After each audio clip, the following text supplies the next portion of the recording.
저희 부부가 신방이나 외부 일정이 있을 때면은 밖에서 있으면 집에서 이게 전화가 옵니다. 저희 아들이 연락을 하는 건데요. 엄마, 아빠 언제쯤 오세요? 걱정돼서요. 조심히 오세요. 이렇게 얘기하는 거예요. 너무 자상하죠. 이런 남자를 만나야 합니다. 얘들아, 이런 남자 만나길 바란다. 그런데 집에 와서 애들 방에 컴퓨터에 손을 대보면은요, 애들 마음처럼 따뜻해요. 저는 게임이 아니라 인터넷 강의를 본 거라고 믿고 싶습니다. 아들아, 아빠는 네가 한 일을 알고 있다. 오늘은 성도의 절제라는 주제로 말씀을 좀 나누려고 합니다. 쉽지 않은 주제죠. 네, 다 알아요. 절제라고 하면 어떤 생각 드십니까? 내 자아를 죽이고 무조건 참는 거다, 이렇게 혹시 생각하십니까? 이 국어사전에는 절제를 이렇게 이야기합니다. 정도에 넘지 아니하도록 알맞게 조절하여 제한함, 이렇게 이야기를 해요. 절제라는 걸 알긴 알 것 같은데 우리는 정작 절제의 바른 의미는 잘 모릅니다. 저는 지난 2주간 모두 다 알다시피 카자흐스탄 단기 선교를 다녀왔는데요, 이 중앙아시아 음식 대부분이 이 고기나 빵입니다. 탄수화물이 아니면 단백질이에요. 야채가 별로 없어요. 거기다가 이제 하루 3끼를 꼬박꼬박 먹어야 되잖아요. 이제 아이들이 일정을 보내야 되기 때문에. 그러다가 그만 몸무게가 확 는 거예요. 몰아서 감량하려면 쉽지 않잖아요. 그래서 며칠간 다시 간헐적 단식에 도전했습니다. 16시간은 공복, 8시간 동안 하루에 딱 2끼 먹는 거예요. 다행히 이 평상시 몸무게로 일주일 만에 돌아왔습니다. 식욕 절제가 어려운 거는요, 모두가 공감하실 겁니다. 그런데 성경에서 말하는 절제는요, 단순히 음식 조절하는 것만 이야기하는 게 아닙니다. 중요한 질문은요, 무엇을 위해서 어디까지 절제할 것인지, 그리고 절제의 기준이 무엇인지가 중요한 거예요. 국어사전에도 그렇게 나오잖아요. 기준에 맞춰서 알맞게 조절하는 거라고 하잖아요. 절제에는요, 반드시 알맞는 정도라고 하는 명확한 기준이 필요합니다. 기준이 있어야 하는 거예요. 성경에서 절제는요, 9가지 열매 중에 하나입니다. 성령의 9가지 열매. 얼마나 좋습니까? 다른 열매들이, 성령의 9가지 열매들이 서로가 다 연결이 되어 있고, 이 절제라는 열매도 다른 열매들과 한 나무에 연결되어 있다는 거예요. 무엇보다 이 모든 것이 그리스도인들의 성화와 관련된 주제입니다. 오늘 말씀을 통해서 성령을 따라 살아가시기를 바랍니다. 신앙의 성숙도 이룰 수 있기를 바랍니다. 조금 전에 읽은 우리 이 갈라디아서는요, 기독교 자유의 대헌장이라는 별명을 가지고 있습니다. 루터의 종교개혁 이후에 이 갈라디아서가 더 많이 주목을 받았어요. 로마서 말씀하고 굉장히 비슷한 부분들이 있습니다. 갈라디아서가 이 구원의 과정과 구원 이후의 모든 우리 그리스도인의 삶을 이야기하고 있기 때문에 그래요. 하지만 이 역설적이게도 갈라디아서는요, 논란의 중심에 있었습니다. 초대교회 당시 일부 성도들은요, 바울의 율법에 대한 이 관점, 이 가르침을 오해했어요. 율법은 불완전한 거고 구약 시대에만 적용된다고 생각한 겁니다. 구약과 신약의 이 관계를 의심한 거예요. 또한 행위만 강조하면 율법주의로 사람들을 몰아세우는 거예요. 그리고 일부 신앙인들의 위선적인 삶을 율법적이다, 이렇게 이야기하는 겁니다. 율법을 오해한 거죠. 근데 율법은 누가 주신 겁니까? 율법 누가 주셨어요? 하나님이 주셨죠. 디모데전서 4장 4절은 우리에게 이렇게 말합니다. 하나님께서 지으신 것은 모두 다 좋은 것이요 감사하는 마음으로 받으면 버릴 것이 하나도 없습니다. 믿으십니까? 이어서 로마서 7장 12절은 이렇게 이야기를 합니다. 말씀을 보죠. 그러므로 율법은 거룩하며 계명도 거룩하고 의롭고 선한 것입니다. 그렇다면 율법이 선한 것입니까? 나쁜 것입니까? 율법을 누가 주신 거예요? 바울은 율법 자체에 문제 있는 것이 아니라 율법을 지킬 수 없는 우리의 연약함이 문제라고 이야기한 거예요. 오늘날 우리 주변에도 비슷한 문제들이 있습니다. 믿음으로 구원받는 것을 너무 강조하다가 구원받은 성도의 책임을 가볍게 여기는 소위 값싼 은혜, 공짜 은혜가 문제가 되기도 합니다. 당시 교회에서도 유대인 출신 신자들과 이 이방인 신자들 사이에 논쟁이 있었습니다. 일부는 구원받은 이후에도 율법을 철저히 지켜야 한다고 주장을 했고요. 다른 일부는 믿음만으로 충분하다 이렇게 이야기한 거예요. 이런 문제들은요 모두 바울의 가르침을 오해해서 생긴 겁니다. 바울이 갈라디아서를 기록한 이유는 명확합니다. 이 초대교회 성도들이 속지 않게 하기 위해서, 올바른 길을 가게 하기 위해서 쓴 겁니다. 오늘 우리도 말씀을 바르게 이해하지 못하면 똑같은 문제를 만들어낼 수 있어요. 성경은 하나님의 자녀라면 마땅히 맺어야 하는 열매가 있다고 말합니다. 구원받은 성도로서 하나님의 영으로 충만해지면, 하나님이 주시는 은혜 가운데 있다면 그의 삶에 열매 맺는 것이 자연스러운 부분이라는 거예요. 열매 맺으려고 애쓰지 않아도 자연스럽게 맺어진다 이겁니다. 구원받았기 때문에 내 마음대로 사는 것이 아니라 그리스도인들에게는 참된 자유와 거룩한 책임이 있다는 겁니다. 사랑하는 성도 여러분, 우리의 삶에 성령의 열매가 가득하길 바랍니다. 우리의 삶에 맺어진 열매로 우리의 주변도 풍성해질 수 있기를 바랍니다. 그렇다면 바울이 전하는 절제에 대한 깨달음은 뭘까요? 먼저 5장 16절 말씀 함께 읽어보겠습니다. 시작. 내가 또 말합니다. 여러분은 성령께서 인도하여 주시는 대로 살아가십시오. 그러면 육체의 욕망을 채우려 하지 않을 것입니다. 아멘. 아멘. 첫 번째로 이 절제는요, 자기 자신을 다스리는 능력입니다. 나를 다스리는 거예요. 성령의 9가지 열매는 크게 3종류의 범주로 나눌 수 있습니다. 화면 잠깐 볼까요? 이 첫 번째로 사랑과 희락과 화평은요, 하나님을 향한 열매입니다. 그리고 오래 참음과 자비, 그리고 양선은 다른 이들을 향한 열매예요. 그리고 충성과 온유와 절제는 나를 위한 열매인데 이것이 인격을 변화하게 하는 겁니다. 성령의 9가지 열매 중 절제는요, 나 자신을 향한 변화, 즉 인격적인 부분에 대한 겁니다. 성경이 말하는 절제는요, 단순히 감정을 이렇게 막 억누르는 게 아니에요.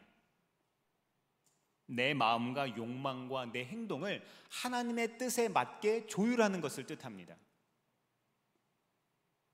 예를 들어서 너무 화가 나거나 감정적으로 주체하지 못할 때, 상대방에게 상처 줄 수 있는 그런 상황들이 있잖아요.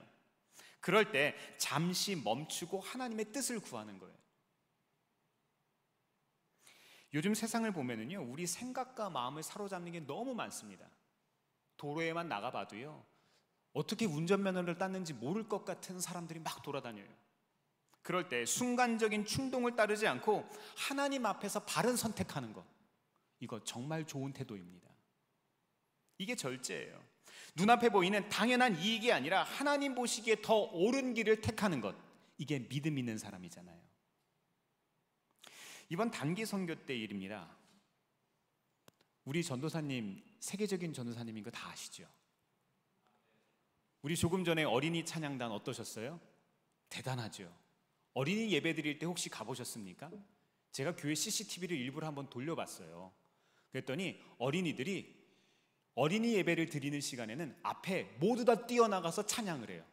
이야, 공산당입니다. 어떻게 그럴 수 있을까요? 대단합니다, 아이들이. 저는 우리 전도사님을 무척 좋아합니다. 그런데 원숭이도 나무에서 떨어질 때가 있나 봅니다. 한 번에 많은 일들을 하다 보니까 놓치고 지나가는 일들이 몇 개 생긴 거예요. 제가 한 번은 지나갔어요. 2번도 지나갔어요. 근데 그게 몇 번 반복된 거예요. 이 쉼켄트 교회와 알마티 교회까지 이 선교 이 공연하고 예배를 다 드리고 일정을 마무리를 했는데 짐이 한 박스가 남아 있는 거예요. 이 뭐야? 이 그냥 몇 개가 남은 게 아니라 한 박스가 남은 거예요. 제가 이렇게 찾아봤더니, 이게 들춰봤더니 성도님들 드리려고 했던 선물인 거예요. 못 드린 거죠. 근데 우리 팀원들도 이 박스가 대체 뭔지, 어디서 나왔는지, 이게 왜 있는지 모르는 거예요. 이거 어떻게 하면 좋을까요? 어떻게 해야 됩니까? 누구를 잡아야 합니까?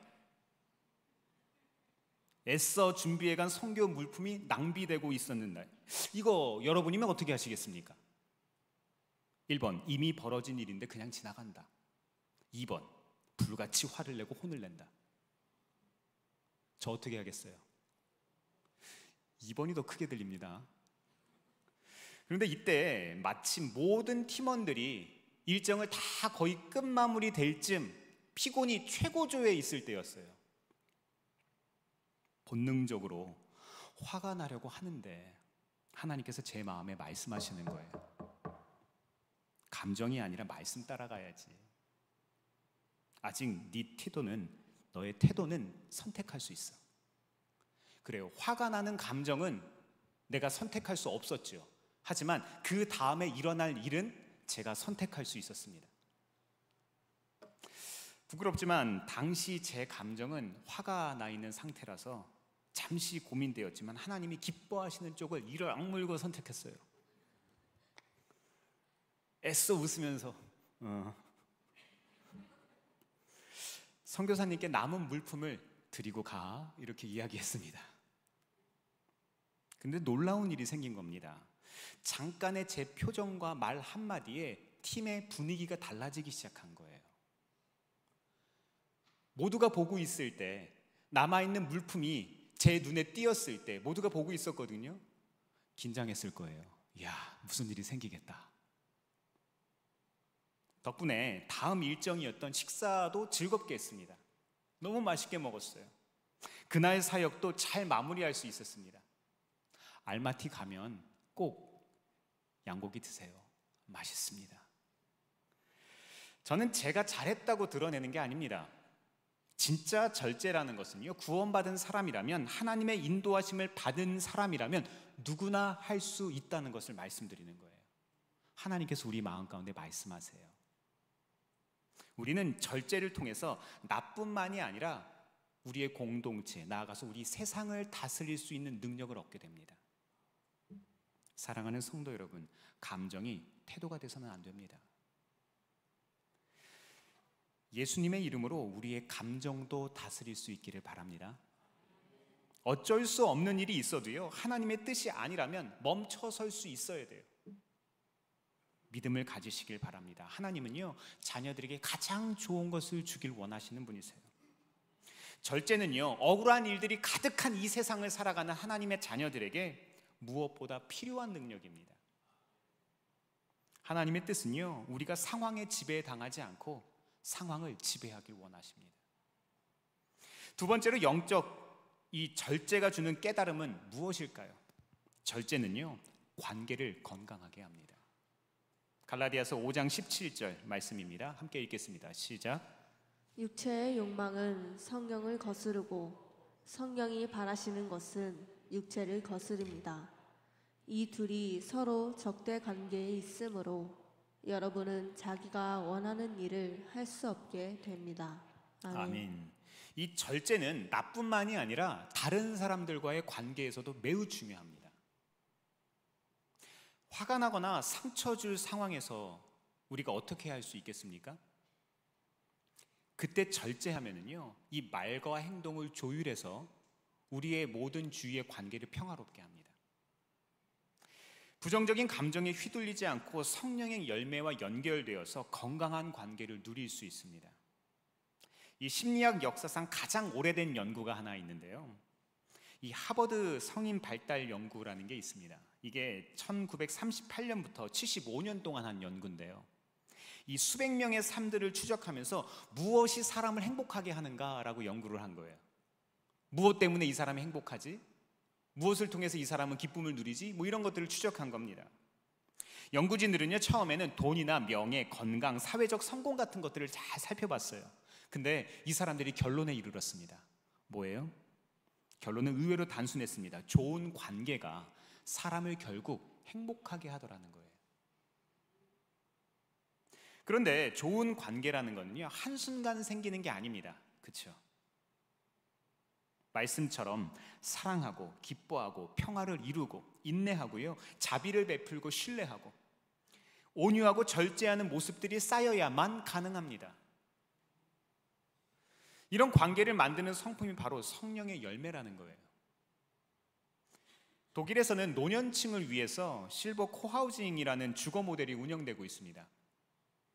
이 실버타운 모델은요, 은퇴한 노인들이 각자의 삶을 독립적인 공간에서 살아가면서, 그러니까 내 집이 있는데 공동 공간에서 식사를 함께 하거나 취미 활동을 같이 하거나 시간을 보내는 거예요. 그러니까 그 주거 타운 자체가 이제 실버 타운인 거죠. 우리는 보통 젊은 사람들이 노인들을 돌봐준다라는 그런 개념으로 이해하고 있지만, 그런 실버 타운이 아니라 이곳은요, 서로 돌봐주는 거예요. 그래서 서로를 돕고 지지하는 공동체를 이루고 있습니다. 근데 이 공동체는요, 최근 사회복지 분야에서도 이 상호 의존 있죠.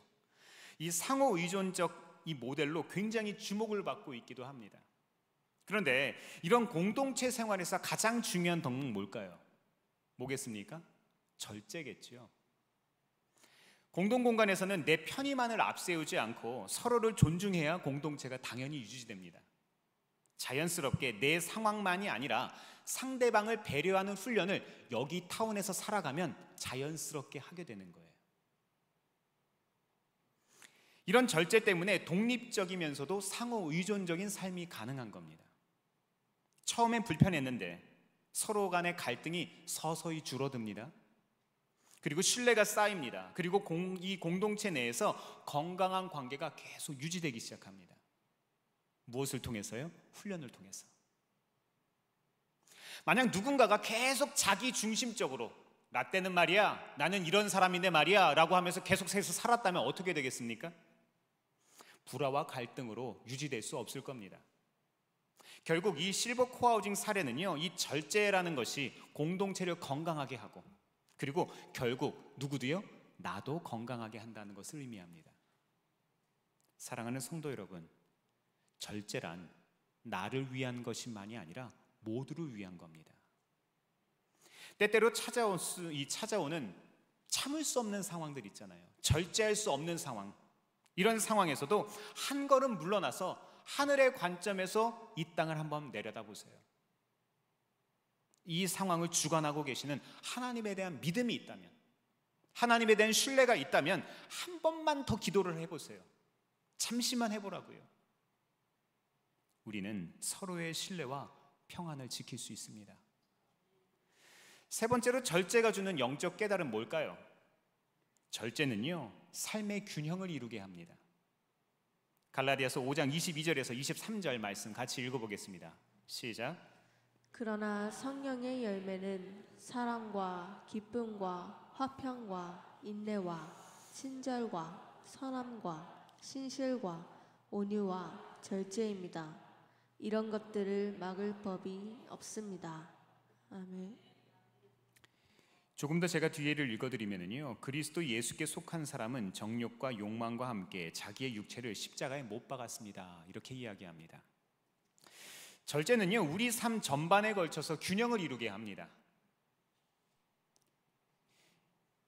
한참 일이 많을 때 뭐가 하고 싶어요?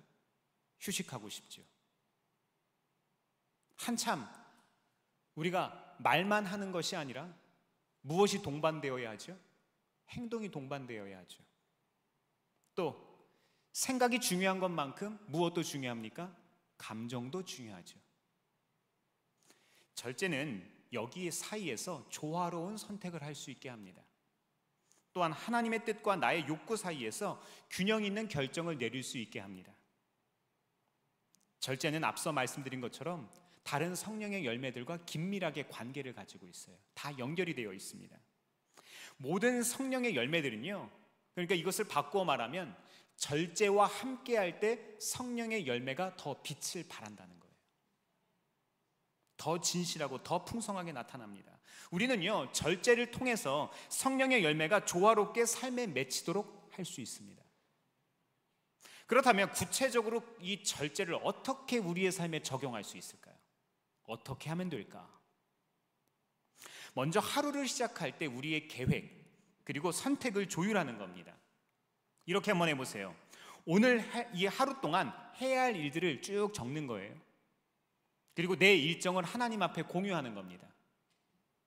새벽 기도회는 물론이고 이 큐티로 말씀을 묵상하는 것도 아주 좋은 방법입니다. 메모하는 거죠. 다음 방법으로는요, 스마트폰 같은 미디어들을 절제하는 것도 도움이 됩니다. 이거 좀 힘들 겁니다. 그렇죠? 요즘에는 사순절에 금식을 하지 않고 미디어 금식을 한다는 이런 이야기도 있습니다. 그렇죠?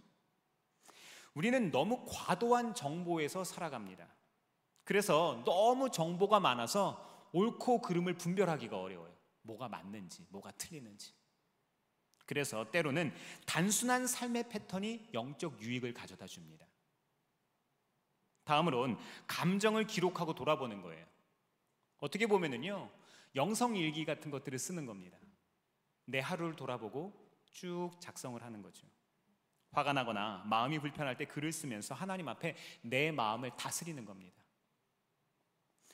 이렇게 평범한 내 일상을 기도와 말씀으로 다루기 시작을 하면은요, 성령께서 내 삶을 인도하시기 시작합니다. 작은 영적 실행 하나가 우리의 삶을 계속해서 바꾸는 거예요. 나도 모르게 그분의 뜻을 기준으로 삼고요, 말씀 안에서 절제의 기준을 세울 수 있게 됩니다. 이런 영적 모습이 계속해서 반복되면은요, 주변의 상황이 나를 자극하더라도 쉽게 흔들리지 않습니다. 뿌리 깊은 나무가 되는 거예요. 즉시 반응하지 않을 수 있습니다. 우리는 이것을 화평과 양선의 방식이라고 이해할 수 있습니다.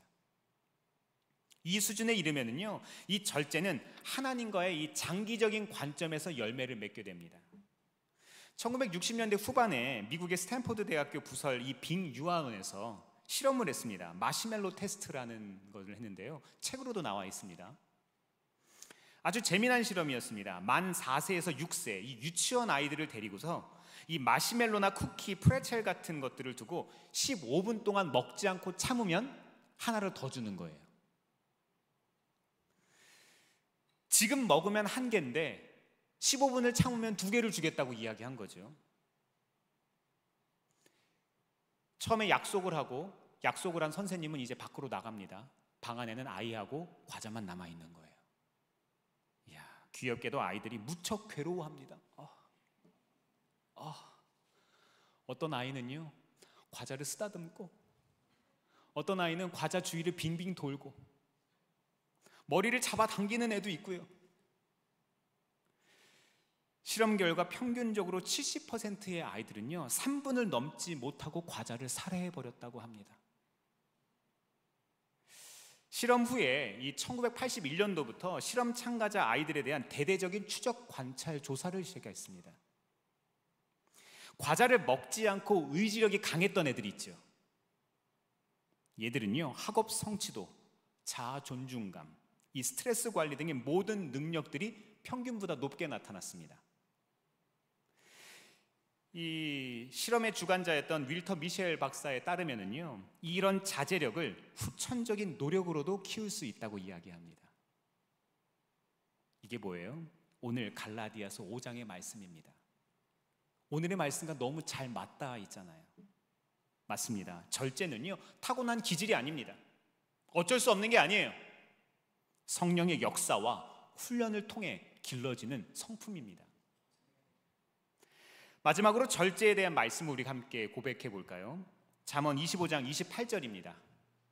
함께 읽겠습니다. 시작. 자기의 기분을 자제하지 못하는 사람은 성이 무너져 성벽이 없는 것과 같다. 아멘. 네, 그렇습니다. 이 절제는요, 우리를 지키는 울타리가 됩니다. 다음 말씀 한번 볼까요? 고린도전서 9장 25절입니다. 시작. 경계에 나서는 사람은 모든 일에 절제를 합니다. 그런데 그들은 썩어 없어질 월계관을 얻으려고 절제를 하는 것이지만 우리는 썩지 않을 월계관을 얻으려고 하는 것입니다. 아멘. 이 말씀은요, 육체적인 삶뿐만 아니라 영적인 승리도, 영적인 삶도 나를 절제하는 것에서부터 시작된다는 것을 의미합니다. 그렇죠? 사랑하는 성도 여러분, 절제는요, 영원한 상급을 누리게 합니다. 이런 풍성한 상급을 누릴 수 있기를 바랍니다. 절제는요, 단순히 하고 싶은 것을 참는 금욕이 아닙니다. 하나님과의 관계 속에서 마음을 다스리고 사랑과 평화를 선택하는 삶의 방식이기 때문입니다. 오늘부터 우리의 마음과 삶을요, 성령님께 한번 맡겨보세요. 성령님의 인도하심에 한번 따라가 보세요. 작은 선택 하나하나 속에서 절제를 연습할 수 있기를 바랍니다. 그리하여서 우리의 삶에 풍성한 성령의 열매들이 주렁주렁 맺히기를 바랍니다. 그래서 하나님이 기뻐하시는 삶, 정말로 그리스도인다운 삶을 살아갈 수 있기를 바랍니다.